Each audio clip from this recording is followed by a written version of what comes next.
তো আমার দেখাই দিবে। এখন আমি যারা ফোন করবো সেই দেশের স্বরাষ্ট্রমন্ত্রী। হ্যাঁ দেখেন। হ্যাঁ মামা, মামা আমি উত্তরা 22 নম্বর সেক্টর 4 নম্বর রোডে আছি। তাজবিহা জেনারেল স্টোর নামে একটা দোকান আছে, দোকান নাই হয়ে যাবো আর দোকানদার জেলে থাকবো।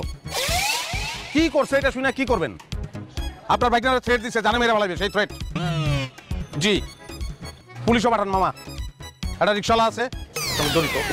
রিক্সাওয়ালা মামা, মামা রিক্সাওয়ালা বলাই দিচ্ছে, অসুবিধা নেই, আমি নাম্বার বলতেছি রিক্সার 375289। হ্যাঁ রিক্সাওয়ালাও 10 মিনিটের মধ্যে জেলে ঢুকবো, এটা চাই আমি মামা। আছি আমি মামা, আছি আছি। একদম ভুল হয়ে গেছে। ঘরে অন্ধমা আর বিধবা বোন আর 3-4টা পোলা পাইন, এই দোকানটা যদি না থাকে আমি কি খেয়ে বাঁচুম স্যার? তুই তো ফুল একটা অসহায়ত্বের প্যাকেজ, কিন্তু তোর 20 টাকা নাকি লিগা স্যার তোর এই বিধবা মা আর অন্ধ বোনের কথা বলি না, এর লিগে মাফ করে দিলাম। যা স্যার ভুল হয়ে গেছে না, অন্ধমা আর বিধবা বোন। এই যে কারেকশন করছ না, এর লিগে তুই ধরা খাস।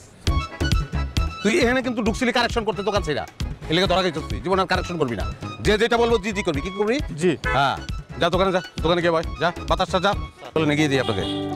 ও কিভাবে এগিয়ে দেবো? আমার গাড়ির চাকা পাংচার, চাকা ঠিক করতে গেছে। It's okay, no problem. না অসুবিধা নাই, আমার এখানে এক আঙ্কেল থাকে সচিব, ওনার গাড়ি নাই। না না, কোনো সমস্যা নেই, আমার জন্য আপনার এত কষ্ট করতে হবে না।